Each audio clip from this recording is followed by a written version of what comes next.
ए intersection B whole complement. आज हम देखेंगे जी कि कॉम्प्लीमेंट ऑफ इंटरसेक्शन जो है वो वेन डायग्राम के थ्रू हम किस तरह से स्टडी करेंगे, और इसके अंदर जो स्पेशल केस हमारे पास है, ठीक है, वो केस है जी when sets A and B are disjoint. ठीक है, अब लेट्स से हमारे पास यूनिवर्सल सेट है जिसके एलिमेंट्स 1 से 10 तक 3, 4, 5 एंड अप टू 10। ये 10 एलिमेंट्स फर्स्ट नेचुरल नंबर के फर्स्ट 10 जो है वो एलिमेंट्स हैं। ठीक है, उसके बाद ए सेट है हमारे पास, चूँकि हम बात ये कर रहे हैं कि ए और बी आपस में डिसजॉइंट सेट है, इसलिए फिर हम ए और बी के एलिमेंट्स ऐसे रखेंगे जो एक जैसे ना हो, जो कॉमन ना हो, एक भी एलिमेंट कॉमन ना हो। चलिए फर्स्ट हमारे पास ए के 1, 3, 5, ठीक है, और इसी तरह हमारे पास सेट बी के जो एलिमेंट्स हैं वो हम कर लेते हैं 2, 4 एंड 6। तो ये हमारे पास अगर आप देखें तो ये डिसजॉइंट सेट्स हैं। ठीक है, A and B disjoint set है, और इसी तरह यहाँ पे ये universal set first 10 natural numbers. ठीक है, अब हम देखते हैं कि वेन डायग्राम के थ्रू हम इसको किस तरह से स्टडी करेंगे। ये हमारे पास गिवन नंबर्स हैं, यहाँ पे हम इनको प्लॉट भी कर लेते हैं। ठीक है, बल्कि यहाँ पे यूनिवर्सल सेट को भी हम जो है वो सामने रखते हैं ताकि यूनिवर्सल सेट के रिमेनिंग एलिमेंट्स को भी हम यहाँ पे शो कर सकें। ठीक है, फर्स्ट 1 से 10 तक एलिमेंट्स हैं, यानी देख लिया। अब ए के देख लेते हैं जी 1, 3, 5, 1, 3 और 5 ये ए के एलिमेंट्स हैं, बी के 2, 4 एंड 6, यानी यहाँ पर 1, 3, 5 और बी के 2, 4 एंड 6।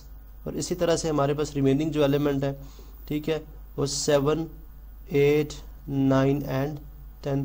तो यहाँ पे जो रिमेनिंग एलिमेंट 7, 8, 9 एंड 10। ठीक है, अब हमारे पास हमने जो चीज़ स्टडी करनी है वो हमारे पास क्या है जी, A intersection B whole complement. ठीक है, अब इसके अंदर जो सबसे पहला स्टेप है हमारे पास वो ये कि वो क्या है, फर्स्ट स्टेप हमारे पास होगा जी हम ए इंटरसेक्शन बी को देखेंगे।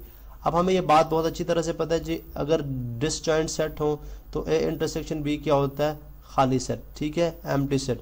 अब ये फर्स्ट अगर आप देखें तो हम यहाँ पे ये बात करें कि नो रीजन रिप्रेजेंट्स, क्योंकि 1, 3, 5 में और 2, 4, 6 में कुछ भी कॉमन नहीं है, तो हम यहाँ पे बोलेंगे जी no region represents, no region represents क्या चीज़ जी, A intersection B, represents A intersection B. अब दूसरी तरफ अगर हम देखते हैं, ठीक है, अब जब इसके अंदर हम देखते हैं तो हम कहते हैं अगर no region represents A minus B, ठीक है, तो अब A intersection B whole complement क्या होगा, U minus A intersection B. ठीक है, इन अदर वर्ड हम ये बात कर सकते हैं कि यूनिवर्सल में से ए इंटरसेक्शन बी बेसिकली खाली सेट है। ठीक है, अगर आप यहाँ पे देखें तो ए इंटरसेक्शन बी क्या है, खाली सेट। तो U minus 5 is equal to क्या होगा, यूनिवर्सल। यानी अगर यूनिवर्सल में से आप खाली सेट निकाल दें तो आपके पास रिमेनिंग में यूनिवर्सल सेट ही बच जाएगा। ठीक है, इसलिए हम यहाँ पे क्या बात करते हैं कि अगर यूनिवर्सल में से हमने एम्प्टी सेट को सब्ट्रैक्ट किया तो हमारे पास यहाँ पे यूनिवर्सल सेट पूरे का पूरा जो है वो आंसर के अंदर आ जाएगा। तो यहाँ पे हम शो कर सकते हैं कि ब्लू रीजन रिप्रेजेंट्स, यहाँ पे हम लिख देंगे जी ब्लू रीजन रिप्रेजेंट्स, इसको थोड़ा सा नीचे कर लेते हैं जी, blue region represents A intersection B whole complement. Blue region represents, blue region represents A intersection B, represents A intersection B whole complement. ठीक है, तो यहाँ से हमने इस चीज़ को भी देख लिया। अब अगर हम प्रैक्टिकली इस एग्जांपल को स्टडी कर लें, ठीक है, तो प्रैक्टिकली हम इसको देख सकते हैं इस तरह से कि लेट्स से हमारे पास जो है वो ए और बी क्लास के अंदर कुछ स्टूडेंट्स हैं। ठीक है, लेट्स सपोज जो यूनिवर्सल सेट है वो उसके जो करेक्टरिस्टिक्स हैं स्टूडेंट्स के, ठीक है, उसमें स्टूडेंट जो है इंटेलिजेंट भी हैं, ठीक है, इंटेलिजेंट भी हैं, इसी तरह हार्ड वर्किंग भी हैं, ठीक है, हार्ड वर्किंग है, ठीक है, उसी तरह कुछ स्टूडेंट्स हैं जो क्रिएटिव हैं, ठीक है, और कुछ स्टूडेंट्स ऐसे हैं जो हमारे पास डल हैं। अब ये बेसिकली हमारे पास यूनिवर्सल सेट है।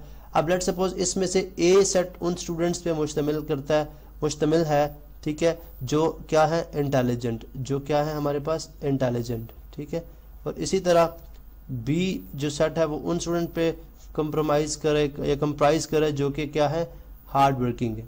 ठीक है, हार्ड वर्किंग। तो ये डिफरेंट सेट हो गए दोनों, इसलिए हमने बोला ये डिसजॉइंट है। ये तमाम स्टूडेंट जो हार्ड वर्किंग यहाँ पे आ गए, जो इंटेलिजेंट है वो यहाँ पे, तो ये बेसिकली दोनों आपस में क्या हो गए, डिसजॉइंट सेट। ठीक है, अब हम देखते हैं कि अगर हम इनकी इंटरसेक्शन लेते हैं तो हमारे पास हम बात करते हैं जी नो रीजन, बिकॉज ए और बी के दरमियान कोई भी कॉमन चीज़ नहीं है, बिकॉज कॉमन क्या, ये इंटेलिजेंट है, ये हार्ड वर्किंग है। अब हम देख रहे हैं कि A intersection B whole complement, हमें ऐसे स्टूडेंट चाहिए, ठीक है, हमें ऐसे स्टूडेंट चाहिए जो कि इंटेलिजेंट और हार्ड वर्किंग, यानी दोनों जो कैपेबिलिटीज है उनके अंदर इंटेलिजेंट और हार्ड वर्किंग जो है वो ना हो। ठीक है, अब अगर आप देखें तो कोई भी स्टूडेंट ऐसा नहीं है जिसके अंदर ये सारी की सारी कैरेक्टरिस्टिक्स पाई जाती हैं। जैसे ए और बी के अंदर अगर आप देखें, ठीक है, ए इंटेलिजेंट है और बी जो है जस्ट हार्ड वर्किंग है, तो हम कुछ भी चीज़ इसमें से ऐसा सब्ट्रैक्ट नहीं कर सकते जो इंटेलिजेंट प्लस हार्ड वर्किंग दोनों एट द सेम टाइम हो। ठीक है, इसलिए हमारे पास जब हम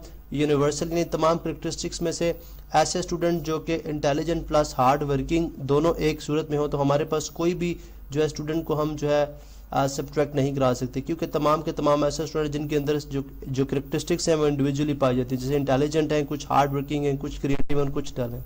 तो लिहाजा हमारे पास जो A intersection B whole complement होगा वो पूरे का पूरा यही सेट आ जाएगा।